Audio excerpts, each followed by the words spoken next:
Test it.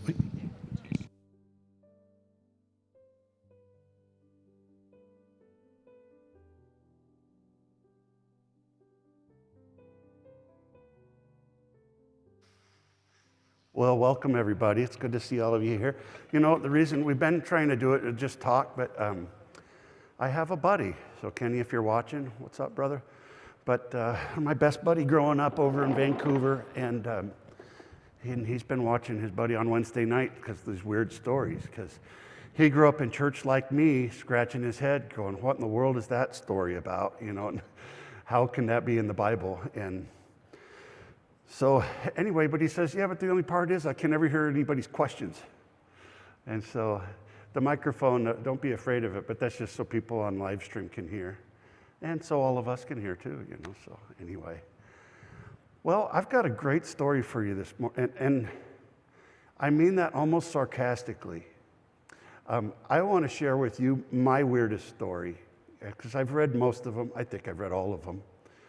But to me, it's the worst story in the whole Bible.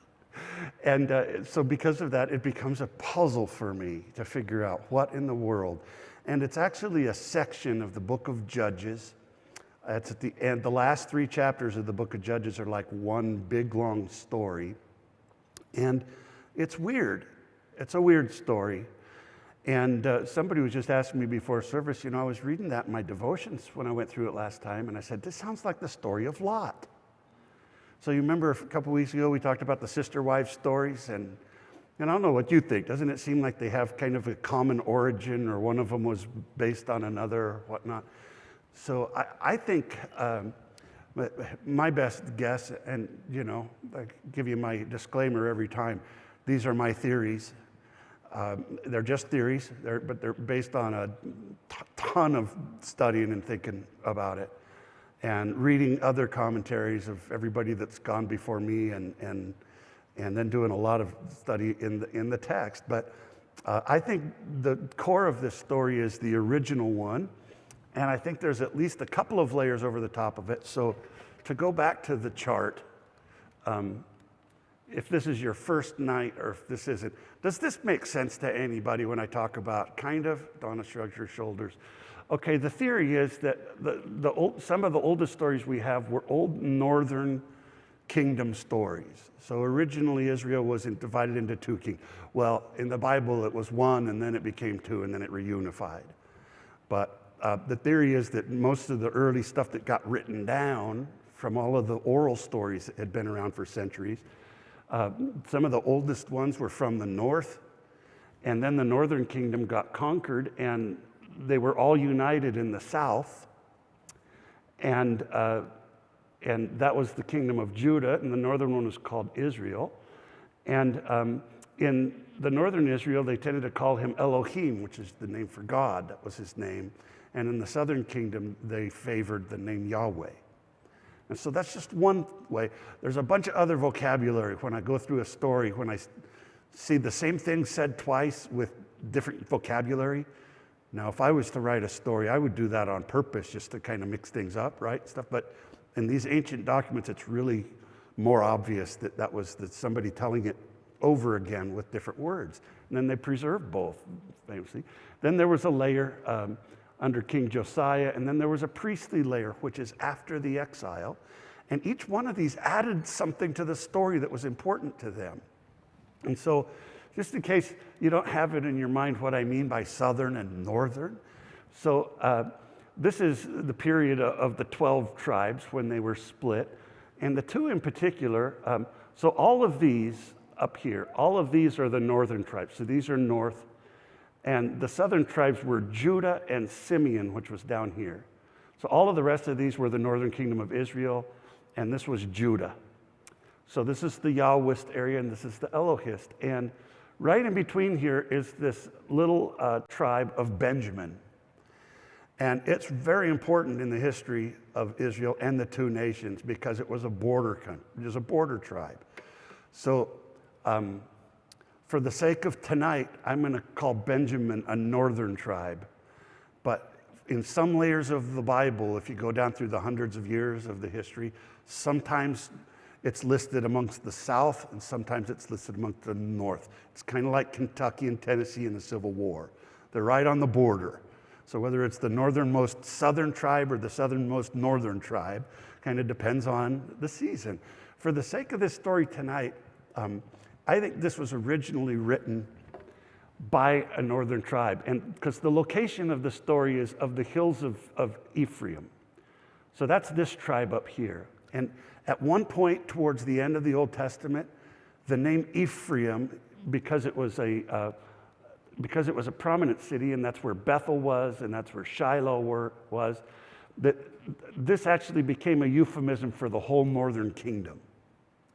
In many places in Isaiah, it'll use Israel and Ephraim interchangeably. So Ephraim was just one of the northern tribes, but it became a synonymous for the whole north. And just like Judah originally was just one of the 12 tribes, but eventually it became the kingdom of Judah, not just a tribe, but the southern kingdom. And so this is all important for the story you're going to read tonight. So I'm going to have you look for some Easter eggs. And then this city right here, its original name was Jebus because it was occupied by one of the non-Israelite tribes called the Jebusites until David took it from them. And he renamed it Jerusalem. And so that's this city right here. And when Judah was a kingdom, Jerusalem was its capital. And early on, when Saul first created the kingdom of Israel, his capital was up here in Gibeah. So they called it Gibeah of Saul during David's time. And so I think that's all the geography you need to know. But now that you know that, there's a little bit of a polemic. So for the sake of the story tonight, Benjamin is considered northern. And so Gibeah is a northern city and Jebus is a southern city. And there's a little bit of what happens is the oldest version of the story was written in the north, and then it got overwritten by the south. And if you know just those little clues that I told you, there was a point to all that little map poking out. See if you can hear when it changes, when it starts using different vocabulary. And I say, try to see, because most of it has been written over by the English, right? So the English translators have tried to smooth all of that out so you won't see it. But I think there's still some things. And the other thing, look for places where things happen twice. Or look for places like where things are said twice in a little different way. Or look for places where they say one thing and then they do a different thing. Or they do this thing and then they talk about it twice. Just little duplications or changes. It's like, I don't know, anybody seen The Matrix? Come on, raise your hand if you've seen The Matrix. Anybody? You have? Okay, you remember at the beginning when he doesn't know what the Matrix is? How does he discover there's a Matrix? Okay, he just starts seeing glitches. Glitches in reality. A cat walks in front of him twice or something like that. He's like, wait a second, didn't that cat just, I forget what the glitches were, but he just starts seeing glitches that give him a clue. Wait a second, okay, there's something more behind this reality. So that's what I call them, the little anomalies that bother a lot of people. I really love them because then I start pulling on that thread and I discover there's a whole piece of artwork behind there. So the story is in Judges 19. Judges 19. And it starts off in one direction, then goes in another. So just go ahead and read that on your own. Tell me how many Easter eggs or glitches or anomalies you can find. This is like one of those puzzles. What's wrong with this picture? And then see if you can see what is the point? What is the author trying to tell me? All right.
do you think? Isn't that a lovely story?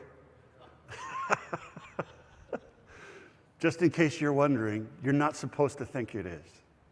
So just in case you're wondering, aren't all of the stories in the Bible supposed to be wonderful? So am I missing it? Am I supposed to think that this was a wonderful story? No, you're not. You're supposed to read that story and be offended by it and be outraged and think, this is terrible. The people that did this had no idea what the will of God was in the world. That's what you're supposed to think about it. It's a polemic. You know, I talked about before the story of Lot and his daughters, who end up being the names of two of the rival kingdoms to Judah, right? You're supposed to think whenever you talk about it, well, you remember how they started, right? Because his daughters came in. So what did you notice? Fire it at me. I bet I could do question and answer on this passage all night long, just because there's a lot of material in there to kind of scratch your head about in there. Well, he went to get the concubine back carefully, and then he just sort of put her away again. Yeah. The reason he went all the way over to the father's house is to get her back, and he spent, on the long story, he spent like 5 days getting her back, and then he just throws her to the wolves. Yeah, it's terrible, Donna. It's terrible. Yeah, you're right. That doesn't make sense, right? The story about he went to her to go speak to her heart to convince her to return doesn't sound like the same guy that says, so he threw her out the door. I don't think they are. I think those are two different stories. Go ahead. Wait for it just so everybody can hear it. If it's a concubine, then it's a girl other than his wife. Right. So to start off with, he left the wife at home and went to get his girlfriend. Oh. And it's kind of going downhill from there, I guess. No. So, yes, you are correct in that there are dozens of that anomaly in the story. Is that actually it doesn't say he had a wife and a concubine. He said he had a wife who was the concubine, which is a contradiction. Because if you know the old stories of Abraham and stuff, a concubine is a really hard word. It's not even very common in the Hebrew Bible. There's only certain sections of patriarchs, and then the word is mostly in this chapter, believe it or not. And then there's a few other places where kings have concubines. So what's a concubine? The best I could, by reading all the dictionaries and stuff, it was kind of a secondary wife. It wasn't quite like a mistress, but it wasn't a wife, so she had some legal rights, but not full legal rights. And by the way, I'm just sharing you what the dictionaries say, and I'm not even sure if they know. They're just guessing too. But the word had something to do like that. It was a loan word from Greek, and it was kind of like a secondary wife. She was just kind of and so, but in the Hebrew it says he took for himself a wife, a concubine. So in Hebrew, that's how you say a wife who is a concubine, but there's no other place where, and by the way, the word wife can mean woman too. That makes it even more confusing. So maybe it's he took a woman who was a concubine, but why have a concubine if you don't have a wife? Why did you just marry her, right? And then when he goes back to the father's house, he sure doesn't seem like, is that how you would treat a guy that took your daughter as a concubine? You know, it just doesn't seem like their whole relationship makes sense, right? What's that? Oh, he can't. Why not? He keeps begging him. And then there's this whole, and it's almost comical if you didn't know at the end of the story. It's almost comical to stand up, sit down, stand up, start eating, stand up, sit down. No, stay. It's like this Abbott and Costello routine that lasts, for 5 days, and he can't leave. And it's, by the way, believe it or not, even in a gruesome story like this, there's a lot more humor written into these old Hebrew stories than you think there is. Just humor does not translate over thousands of years and multiple languages. Just most jokes just go right past us. So stuff that might have been funny to them is not at all funny to us. It's too horrible to be funny. But so you just have to keep that in mind. You're reading a very, very old story that's written in a dead language that nobody even speaks anymore. Any others? 12 12 parts. Well, 12 parts, she said, I'm sorry, Tom, I beat you to her. Why did he cut her into 12 parts? Because there are 12 tribes in Israel. And so then the notion, because, yeah, but isn't one of them Benjamin? So why would you send it to Benjamin? Okay. Why the 12 parts is because when you get to that part, it's a southern story. And Hezekiah is the king of the southern kingdom of Judah after the northern tribes had been conquered by Assyria. So now they're all living in Jerusalem. We know archaeologically Jerusalem was increased by 5 times.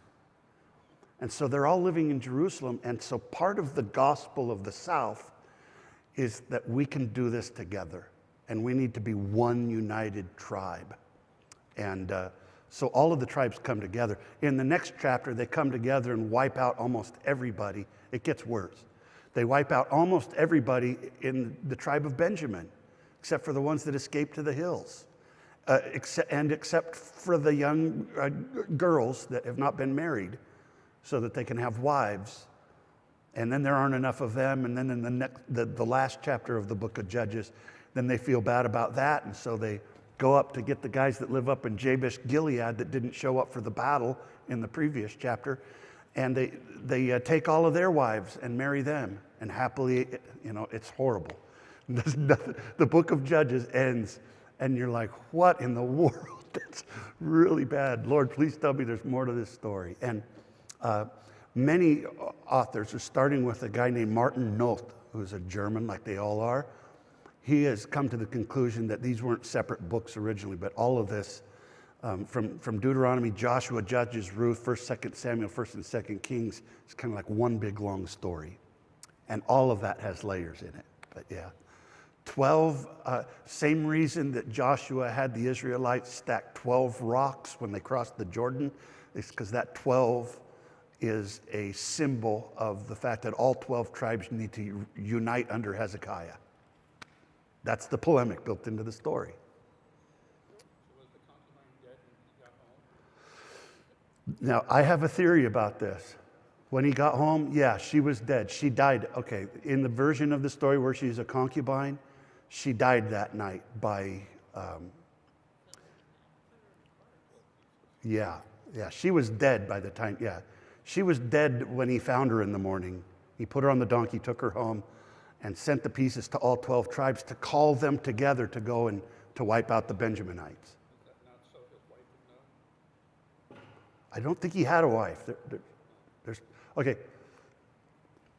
I think there's a wife, but there's not 2 women. There's only, well, no, there's the daughter and there's his wife/concubine. And I think she's one in one story and another in a different one. Great questions. You're seeing them all. You're seeing what I'm seeing, right? So all I've done is just gone back, okay, this doesn't work as is, this story. It doesn't end right. It doesn't sound right.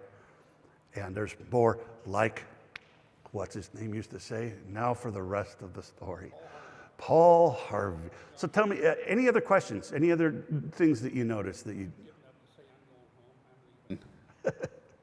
I'm not going to keep lingering at anybody's house. No. If you're going to get home, I thought you were going to say you were leaving right now because I offended you or something like that. No, not yet. No, you're just going to leave. Okay. So I'm going to get there. I think in the earliest story, he only stayed one night. And then it kept getting added onto like a big pot of rice. So can I share with you my theory? And by the way, feel free to come up with your own theory. This is just my theory of how I've worked this puzzle out. And if you got 10 biblical scholars to do the same outline, they'd give you 10 different results. And some of them would just say that this whole practice is nonsense. Just read it like it was meant to in King James and forget about all of the other stuff. So, all right, let me dig into it, can I? And if I, praise God to my wife, she found my glasses, only they're so dirty I can barely see through them. All right. I call it the story of the Levite's wife. Here's why. So, okay, just to remind you, there's 3 colors in this. To go back to the chart, the yellow is the southern version, the red is the northern, the older version, and then it got added to by the south, then it got added to by the blue. And if I get those layers right, that means you can take off one layer at a time and the story still makes sense. So if I stripped it all back to the original red version, the story still holds together, has a beginning, middle, and end. But you can't do that in reverse because they were additions, not subtractions, all right? Okay. So this is a little add-on. This is from the Southern Kingdom. Martin Noth calls it the Deuteronomist. I think it's Hezekiah, not I put it earlier. And there was in those days, and it was in those days when there was no king in Israel. All right. What is the writer saying? Is it a good thing or a bad thing to have no king in Israel? Well, what would you judge by the story that follows? It's bad. So this Southern author is a pro-king author. The Deuteronomist, which comes later in the exile, is anti-king. He's the one where Samuel says, and it's terrible that you have a king. God should be your king. But this guy still thinks, in fact, the last line in chapter 21, which ends the whole book, it ends once again with this statement. And in those days, there was no king in Israel, and everyone did what was right in their own eyes. All right.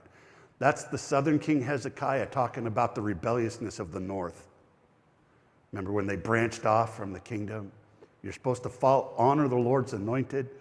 You're supposed to worship in Jerusalem.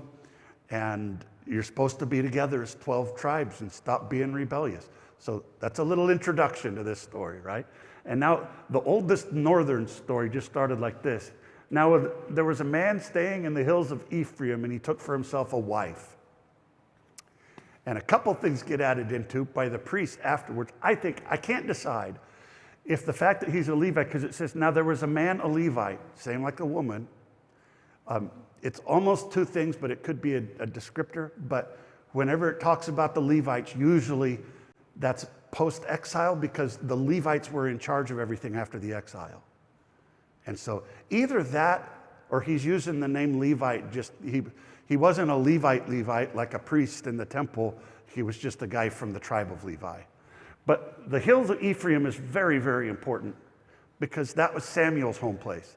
Literally it says the Mount Ephraim, but we don't know of a mountain called that. So we usually translate it the hills, surrounding the hills of Ephraim. And that's how it starts off Samuel's story. First Samuel starts off, there was a man from the hills of Ephraim. And so that ties it into Samuel. And he took for himself a wife, a concubine. And so my theory, this is like a hypothesis that I'm testing out, and I'm going back and forth on it. But either that's a southern edition or it's a priestly one. And I think it's a priestly one because I think in both the southern and northern versions, she's his wife. And then in the last version, the priestly version of all of these stories is the one where they go and kill every man, woman, and child and all the cats and dogs. Those are always priestly stories. The priestly story always takes it to the darkest possible version of the story. So the last layer, the priestly, for some reason, they crank everything up to rated R. In the earlier ones, it's more like PG. But somehow, and why do they? So in the priestly, in the northern stories, King Saul is the hero. And later on, when David becomes the hero, those are southern stories. And then when Saul goes out and doesn't kill every last Amalekite woman and child, and that's how he loses his kingdom, that's a priestly thing. So after the exile, the priests were very adamant. They were preaching a sermon of obedience. Just obey, no matter what it is. And so, anyway, I think they took this story and they said, she doesn't sound like a wife to me. She sounds more like a concubine. Say she was his concubine. And she was from Bethlehem, Judah, which is in the south. All right. But the concubine played harlot against him. This is such it's a horrible phrase. It basically uses the word zona, which means prostitute.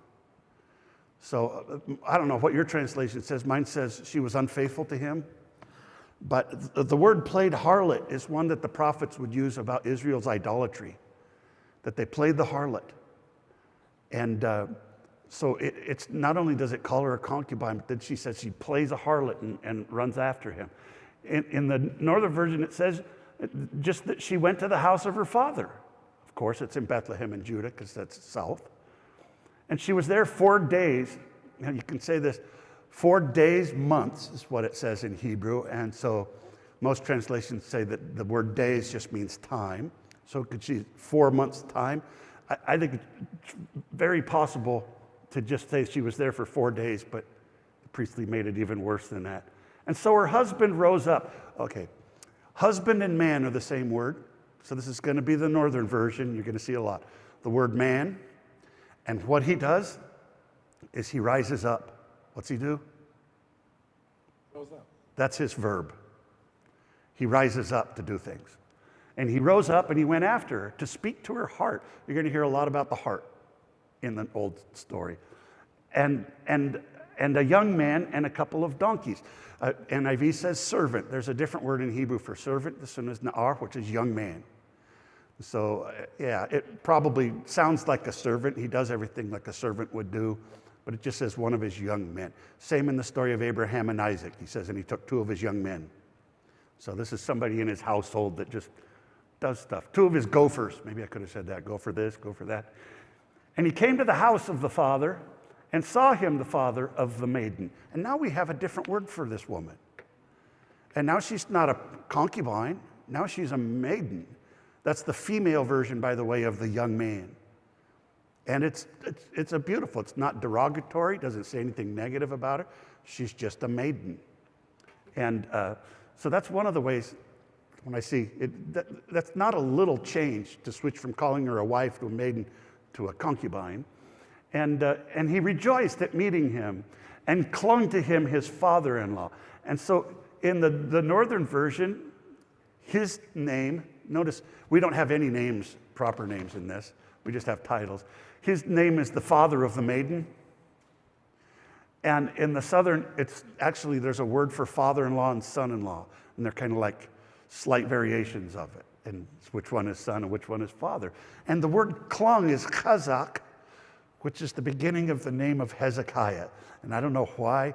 I'm still convinced, and it's just only a theory, but I'm still convinced that that Easter egg makes it into a lot of the stories that were written during the time of Hezekiah. They just snuck his name into it. It means he clung on or was strong with them. And then the father of the maiden, and he stayed there 3 days. So the priestly stories always are counting days, counting the sheep, counting the livestock. There's a lot of numbers and lists in the priestly layer. And they ate and drank and lodged there. And so what's the point of this story? Have you noticed the theme, just as you were reading it, of hospitality? That it's a really big deal, not just, oh, it's nice to be hospitable, but this was like a very deeply held value of this culture. The hospitality, I watched a movie a while back called Lone Survivor. You ever seen that with Mark Wahlberg? And the idea that in the Pashtun community, if someone comes under your protection of your house, even if they are an enemy, you are obligated to protect them, even to the pain of death. And so he protects him against the Taliban, and it says that at the end about that. This is very common. This is why many people think that Pakistan was harboring bin Laden for so long. And why would you do that even though they weren't friends with bin Laden? It's because he had come under that protection. So there's kind of a Middle Eastern cultural value that's all throughout this book, and that's very prevalent. I think it's maybe one of the most prominent themes of the Northern story. What you're supposed to get from it is the importance of hospitality and protecting those that come under your roof. And boy, does he. He kind of goes over the top with it, doesn't he? And it was on the 4th day. Who does that? Doesn't that sound like the first book of, or the first chapter of Genesis? Yes. And it was, and there was morning and evening, the 3rd day. That's all priestly. So that's why when it says just in there, and it was on the 4th day, that he got up early in the morning. So I've talked about this phrase before. Get up early in the morning is get up early is one word, and it's a very Southern thing. I don't know, just like, people in the South, that somebody says they're fixing to go to the grocery store, that's a Southern thing. All right. He got up early in the morning. So the verb, and then the next thing he says, and then he rose up to leave. Why does he have to get up twice? So in the southern slang, he gets up early in the morning. In the northern slang, he rises up to leave. But the father of the maiden said to his son-in-law, are you with me? Why do you have to say both of those things? Don't they mean exactly the same thing? So, and it does in Hebrew. It says both.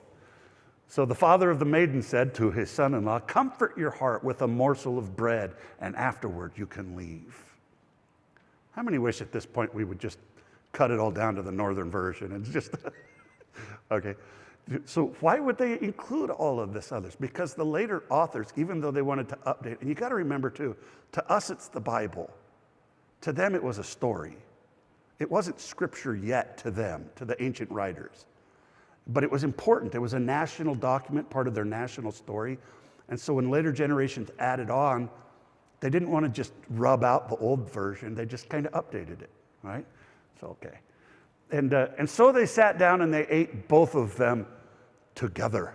There's this word that shows up a lot in the South. Because why? Hezekiah is trying to unify everybody. So that word was just kind of tacked in there to kind of double down on the togetherness thing. Yachdo, which means as one. In the next chapter, all 12 tribes get together as one man. And it's a whole, the next chapter is almost entirely Southern. In fact, the next 2 chapters are almost entirely Southern. So you can go and hear that, and then I kind of go backwards and see how much of it snuck into this chapter. And the father of the maiden said to the man, be content now, lodge and make your heart merry. And then the man rose up to leave, because that's what he does. He rises up, but he doesn't get far. And make your heart merry is it's one of those phrases from the old story. But his father-in-law urged him, and so he turned back and lodged there. And then he got up early in the morning on the 5th day to leave. But the father of the maiden said, comfort your heart now. Now, didn't he already convince him and urge him? All right, so why would he have to do this twice? So this is a repetition. Father of the maiden said, comfort your heart now. And so they lingered until afternoon that day, and both of them ate. And then the man rose up to leave, him and his concubine and his young man. So it reminds you, oh, remember the concubine went with him. So in other words, okay, if I'm reading, let me just finish this page. But his father-in-law, the father of the maiden, said to him, behold now, the day draws to evening, let us lodge now. And then he says almost exactly the same thing with different words.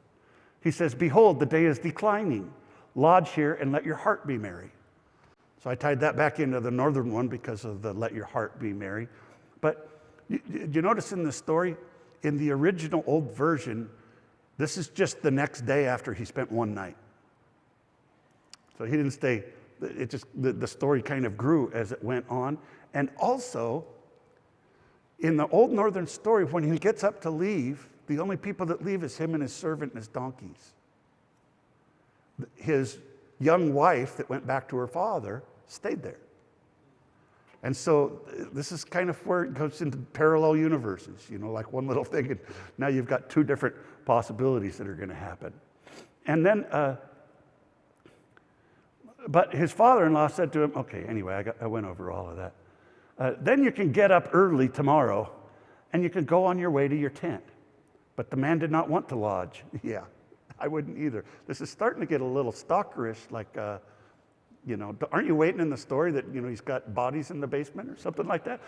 And so he rose up and went, and they came nearby Yebus, which is how you say it in Hebrew. Remember, because there's no J's in Hebrew. We only have J's in the Bible because of the Germans. They say Y's with a J. So they came near Yebus, which is Jerusalem. So there's a really big, obvious one of those glitches where you realize that this is being written in 2 different times. Because the old story says they came to Jebus, but the later narrator to a later audience that may not know that name says what he's talking about is Jerusalem, which at the writing of that southern story is the capital where Hezekiah lives, is Jerusalem.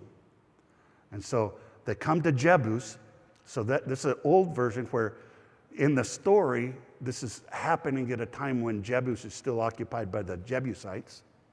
It hasn't been taken by David yet. And with him, the donkey saddled, and it says, and the concubine with him. Everybody with me so far? Are you hanging in? Keep going. Stay with me, camera guy. And they were close to Jebus when the day was mostly spent. So when the sun is going down, it's sunset. And where are they? They're next to Jebus. Okay. And then the servant said to his master, come now and let us turn aside. That's a particular verb. It's from the Southern Yahwist version. Remember in the story that Moses was tending his father-in-law's sheep. There's the word father-in-law again, by the way. It just dawned on me. And that word is now in this story. And when he sees the burning bush, he turns aside. So this is kind of a very dramatic word, to turn aside. And he said, come now, let us turn aside to the city of the Jebusites and lodge in it. But his master said to him, we will not turn aside to a city of strangers where the sons of Israel are not there. Sons of Israel is a southern phrase, and it means all 12 of the tribes. Sons of Israel doesn't mean the kingdom of Israel. It's everybody. And so we're not going to stay there. So in the old northern story, where did they stop? They stopped in Jebus for the night. But the southern guy says, you follow me? The southern storyteller says, no, we can't have him live in, we cannot have him go into Jebus because that becomes Jerusalem and that's where we're living now. We can't say that. He can't stay because they knew what was coming. If we do, we can't have the men of Jerusalem be those guys that come down. So let's have them keep moving along. We will pass over to Gibeah. That's the actual word Passover that's a part of the southern tradition. And then he said to his young man, so in the older version, it's not his servant that talks to him, but it's him that says to his young man, come, let us draw near to one of these places to lodge. And the word places, hakamot, is going to come back later on at the end of the story. And then the southern says, yeah, let him stay in either Gibeah or Ramah, because those are both northern cities. All right? So they passed over and they went, and the sun went down upon them nearby Gibeah, which belongs to Benjamin. And so they turned aside there to go in and lodge in Gibeah. But in the previous statement, didn't it just say, where were they when the sun was going down? They were in Jebus, but now they're 6 miles away, and the sun's still going down. Have you ever tried to walk that far in 5 minutes? It's kind of hard. So this is just kind of one of those portrayals that there's two versions of the story. And but he went down and he sat down in the street of the city, but there was not a man to take him in. So that's a particular phrase. This goes back to hospitality, right? There was not a man to take him into his house, to lodge in his house. But behold, an older man came in, a zakar. Means an elder. I don't know, did your version say an old man? Okay. In our language, I don't think that's the best translation because in our language, that's not always a compliment, believe it or not. I mean, who likes to be called an old man, you know, but even though I'm getting there. But hey, I'm on the seniors group now. But in Hebrew culture, to be an elder is an honorable thing. It means you are a person of character. And he is in this story. He actually saves this man's life by offering him hospitality. So I think the better translation would be elder, or I said older man, that seems right. From his work in the field at evening, and the man was from the hills of Ephraim. Now you have a tie-in. So both this man and the elder that saves his life are from the north. This is important, part of the polemic. In the northern story, the good guys are from the north and the bad guys are from the south. And it just couldn't stay that way when the story came into the south. But he was staying in Gibeah, and the men of that place were sons of Benjamin, who are northerners. You with me so far? All right. And then the man lifted up his eyes. This is another southern phrase. So there's lots of stories. And then Abraham lifted up his eyes, and he saw the place where he was going to do the sacrifice. Not Joseph, but Jacob, when his brothers threw Joseph into the pit, sold him into slavery, and brought back the coat with blood on it from a goat or whatever. It says, and Jacob lifted up his eyes and looked. It's one of those, like those movie things where you zero in on his eyes. And so the man lifted up his eyes and saw the man traveling in the street of the city. And the older man said, where are you going and where are you come from? And he said to him the most confusing line in the whole story. So he says to him, and I'm going to go back to the map for just a second, but he says to him, we're passing over, there's that word Passover, which is southern. We're passing over from Bethlehem, Judah, southern, from beside the hills of Ephraim, from where I'm from, that's northern. And I went to Bethlehem in Judah, that's in the south, and I'm going to the house of Yahweh, which is in Jerusalem. House of Yahweh, and all of the commentaries try to smooth this out and correct it, because the house of Yahweh is, when they use that phrase, that means the temple in Jerusalem. There's only one house of Yahweh. And they say, well, maybe it's talking about the old tabernacle in Shiloh. No, that's not. When the Bible uses house of Yahweh, it means the temple in Jerusalem. But he said, but there was not a man to take me in the house. So the original just said, so he said to me, I've come from behind the hills of Ephraim. Well, that's where I'm from. But there wasn't anybody to take me into the house. But in order to change it, so just watch this for a second. Okay, here's Jebus, the city of Jerusalem. Bethlehem's down here. So if you're going from here, if he was in Jerusalem and he's going up to Gibeah, you can't be going up there if you're going down to the... So if you start off in Bethlehem and you go up here to Jerusalem where the temple is, Gibeah's not on the way. So it's just one of those things, and these are very well established. We know where these places are. And so it just doesn't, if there's no layers, the story doesn't make sense. But if you see it with the layers, now all of a sudden, okay, I understand why. Why do they go to Gibeah instead? Why? Because the guys that do this sin have to be northern, not southern. Because the northern kingdom now has been wiped out. The northern kingdom as such doesn't exist in Hezekiah's time. The kingdom of Israel is a vassal of Assyria. It doesn't exist. And so all 12 tribes, the prophet is trying to convince all 12 tribes to identify in Jerusalem and that King Hezekiah is their king. And so just this old northern story, they kept it, but they had to change it, flip-flopped. And this is my best guess, and you're only going to hear it here. I think it has to do with something between the northern and the southern thing. And also, there is straw and fodder for our donkeys. This is the northern story. And also, there is bread and wine for me, and for your handmaid, which I don't know who that is. Could be his daughter. We don't hear, that word is not, she doesn't show up at any other place other than that one word phrase. And for the young man, who's the one that's with him, and with your servants. I do not lack anything. I don't know who the servants are. I don't know who the handmaiden is. That's kind of a weird part of the next story. Then the older man said, peace upon you, which is that traditional greeting. Only all you lack is on me. That's literally how it says it in Hebrew, but that could be a modern contemporary. It's on me. Don't worry about it. I'll get the check. So all of this is hospitality, right?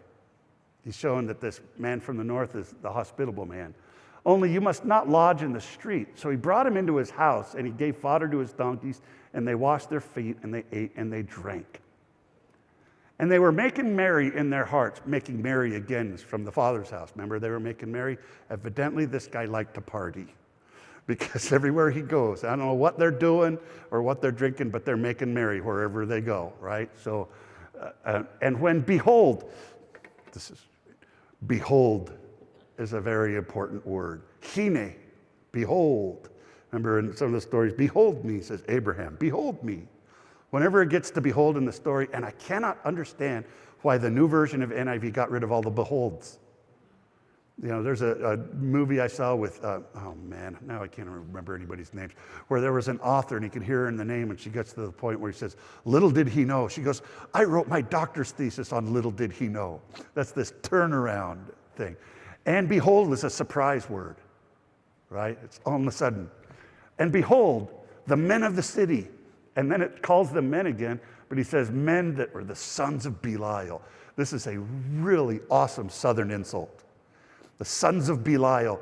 Nobody exactly knows what Belial. They think it might have been the name of some deity, but it's almost like personified worthlessness, like a personified dung pile. The closest thing we can get, and actually it is translated, it's just like calling someone an SOB. And several stories, the people that revolted against David were sons of Belial. Even, you remember Hannah when she was praying to have a child, and she was praying there, and Eli looked at her and said she should stop drinking so much? She looks at him, she says, "What do you think I am, a daughter of Belial?" It was this southern phrase. It was the worst insult.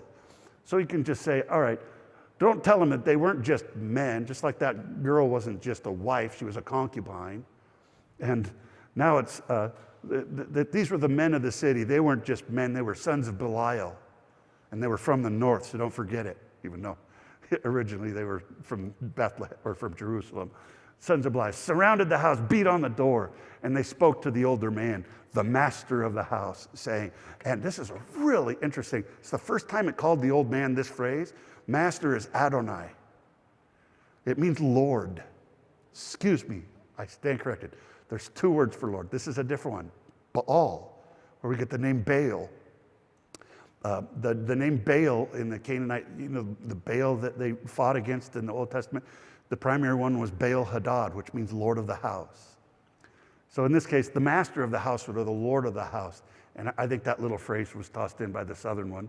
Because why do you have to say, and the older man, the master of the house? You don't have to give him two titles. Right? Then bring me the man that came to your house so that we might know him. This is a euphemism. Most English translation, when it says yada, to know, it means to have sex with somebody.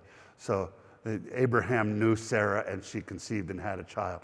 They just had a euphemism. They didn't have an outright word for that. So that's what's happening here, that we might know him. They're not just being friendly, they're being violent. And then the man, the master of the house, went out to them and said to them, "No, brothers, do not you see, not after this man has come into my house. Do not do this foolishness." And foolishness is from the next chapter. When he tells the story again, it's a really big deal. And by foolishness, he doesn't mean it just means it's unwise.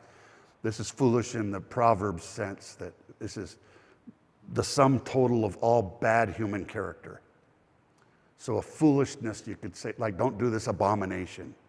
That's the sense of it. But the word means foolish, but it's a stronger word. And he says, "Behold, my daughter, the virgin." I hate this part. He says, "Behold, my daughter, the virgin, and his concubine." So in the original, remember I said my theory is that the wife stayed back at her father's house? My theory is, it's not in concrete yet, still, the concrete is still wet. But the theory is she stayed back behind, and who the master of the house offered was his daughter, which is equally terrible, right? But in this story, it's better than allowing somebody that has come into the protection of your house to be harmed. So it doesn't make sense to me. This would not be a happy ending in my household, I promise you. I would not throw my daughter out. I don't care who was outside there. And then where it gets confusing, because I don't know, at some point, the redactors start to take over the story and bring her or them out. So is there two people that go out? At the end of the story, how many are there? There's just one that gets sent out, right? But this is where the story starts to get a little jumbled, because it uses plurals to bring them out now, and you may ravage them. And I hate this phrase too. Ravage, probably, it's another euphemism, and it probably means rape. Why would he say that? It's so bad. It's so bad. And then you may do to them as is good in your own eyes. And if you take the them out, use this old southern phrase, do what is good in your eyes. Do what is good in your eyes. Abraham says that to Sarah. Do what's good in your eyes. What it means is do what you think is best. And it's just bad. All right. But to this man you must not do the thing. This foolish thing. So it doubles down, it calls it foolish. But the men would not listen to him. And so the man took his concubine. So I'm guessing that this is priestly. But so the man took the concubine and he brought her forth to them, and they knew her and abused her all night until the morning, and they let her go when the light came up. So the anchor in that one is how he describes the morning coming. And in most of these cases, I have found so many times, this is, I said that the last redactor cranks it up to rated R. A lot of those most violent places, in fact, I got to say, the things that people get most offended about in the Old Testament were some of the latest additions. And it seems like, don't you think that it should have been progressing and becoming more and more enlightened or whatever? But after the exile, they were very wounded. And it's almost like the priest turned up the heat on all of the morality stories. And their intention was to future-proof Israel from ever going into exile again. Does that make sense? It's like maybe a parent that went through something very traumatic and becomes so overly hyperprotective of their children that it just turns it up too far. So this is the latest voice in the Old Testament. And this is really the voice that gets even more dysfunctional, and it's the one that Jesus confronts. Because by the time the Pharisees and Sadducees came along, they had created so many laws to protect that it had actually become dysfunctional. And so we get to see a little bit of it. It actually, I think from the north to the south, it got a little better, and then it kind of tapered off towards the priestly section a little bit. And then came the wife in the dawning of the day. And so this is a completely different phrase notice in the first one, when the light came up, and now it says in the dawning of the day, which is the same thing, isn't it? But a completely different phrase. And now it goes back, not to calling her the maiden and not to calling her the concubine, but it says the wife came back.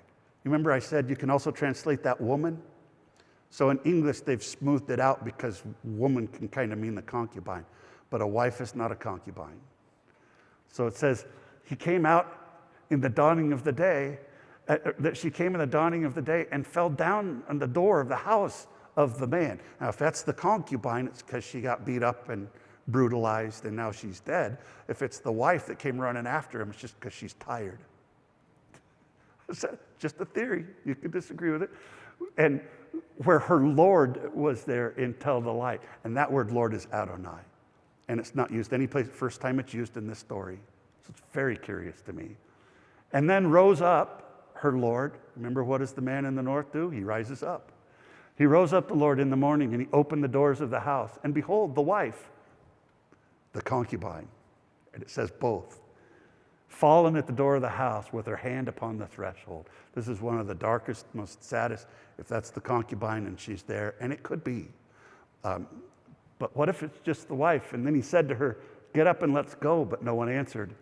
And he took her upon the donkey, and the man rose up and went to his place. So rose up and place are both from the old northern story. I have a suggestion. Tell me if anybody likes this theory, who wants to vote for it. I have a theory of a version of the story of when the wife lives. She doesn't die. The only problem is it requires that the guy's virgin daughter doesn't, so it's horrible either way, but anyway. But then the southern version basically takes over and finishes out now. It says, and then he came to his house, and he took a knife, and he laid hold of his concubine, and he divided her to the bones into 12 pieces and sent her to the regions of Israel. Why 12 pieces? Because it's setting up for the next chapter where all 12 tribes are going to come together. And so in the southern version of the story, this becomes not just a story about a man who has shown hospitality and his life was spared, but this is a story that sets up the wiping out of the Benjaminites, which may have been in response to something that happened historically when the kingdom of Judah existed and they were on the border, and maybe they were the first ones to get wiped out when the two fought against each other. So there's polemics behind some of these stories. And so it was, everyone saw it and said, not has this been done, nor has it been seen, such as this, from the day the children of Israel came up from the land of Egypt until this day. And they considered with each other about her, counseled and talked. So until this day, what does that tell you? That the writer is not, the people he's talking to were not alive when this happened. So this is an old northern story that was retold in the south to head into the next two chapters. And then the priests kind of added their own little take on it too. But what do you think? What? Oh boy.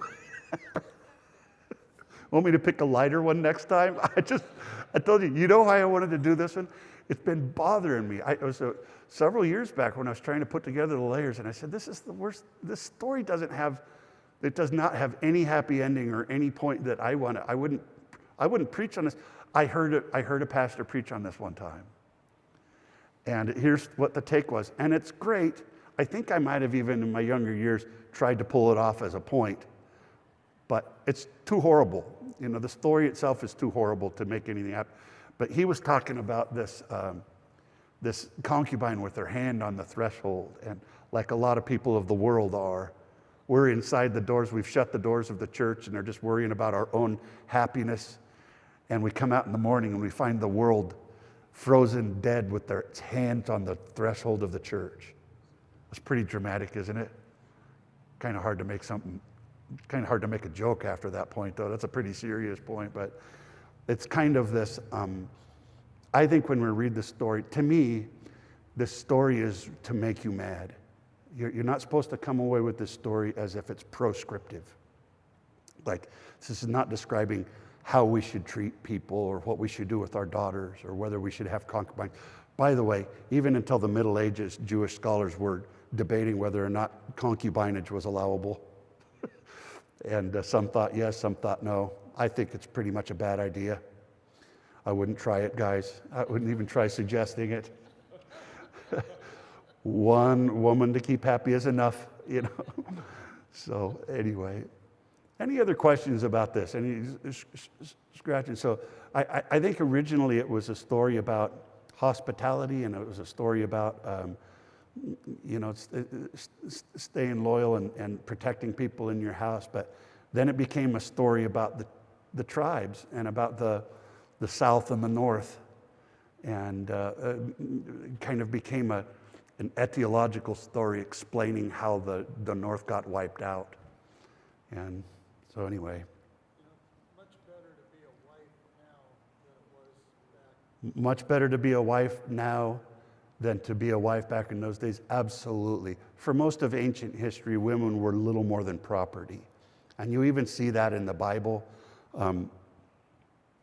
Women are hardly ever, how many lines do the women in this story have? None. And you'll go through whole books where they're hardly even the object of a verb. And so without a doubt, not only is the Bible an ancient book, and you have to filter it through that. It's a multilingual book, so you have to filter it through that too.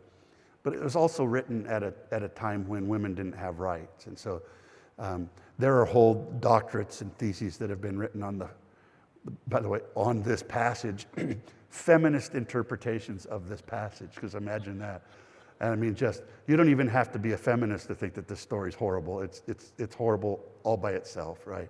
We should treat women with equality and love and grace, and yeah. So anyway, I guess if anything, if this is helpful, if people come up to you and they say, and they're not believers, they say, "What about that story of the Levite's concubine?" You say, "Yeah, I think that story's horrible too," and I think so did the author.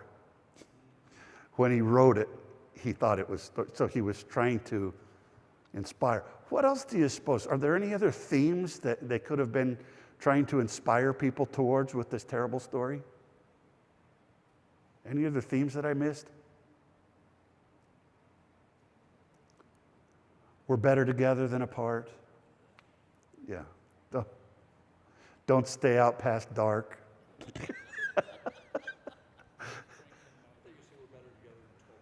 You're better together than in 12 parts. Yeah, we are. Exactly. Yeah. Oh, well. I think the destruction of the North was such a terrible thing. Yeah. That they make this story very terrible. Yeah. In regard. Tom, you got that right. And so there are a lot of things in the Southern Scriptures that are written to blame or to say this is why the North deserved to get conquered. Right? There's some of that. The beginning part of Isaiah, that's the first maybe 40 chapters of Isaiah is about that. It's a southern So if you want to know what it sounds like actually out of his mouth, not telling a story, Isaiah is a southern prophet prophesying about why the north got destroyed. So is Hosea and Amos. Those are the three southern prophets. And so when I go to pick out what the theology sounds like, I go back to the prophets. So that's where I start. But yeah, Tom, you're right. Just like the exile, okay, you say, oh, this is so horrible, what happened? But it's an allegory for something that was even more horrible. And so it really is bad that they got wiped out. And so remember now, remnants of those northern tribes were now living in Jerusalem. And so Joshua Judges, the next book is called Ruth. Have you ever read the story of Ruth? And who is her kinsman redeemer? Is Boaz, right? Who becomes the great-grandparents of David, who is the southern king, right? So read the book of Ruth again, because it's the story of a girl from Moab, which is a part of the northern kingdom, that gets adopted and redeemed into the family of Judah. And that story is about the adoption of those refugees from the north in, and then they become the foundation of the kingdom that produces David, who's the 13th great-grandfather of King Hezekiah. So that story is in the time of Hezekiah, and it's about reuniting the tribes. But let me go back and tell you a very old story about King David's great-grandparents. And she was from Moab on the other side in the northern kingdom. So cool, so cool. Anyway, well, thank you, Lord Jesus. I thank you for your word. We just love it, Lord God. And I love my friends being here and just being able to walk through some of these hard passages, Lord. And I just pray, Lord, that each night you just give us a little nugget of something that we can hang on to. And if nothing else, help us to just know how to tackle some of these tough passages better. We just give you the praise. In Jesus' name, amen. Amen. Thanks for coming. Appreciate it.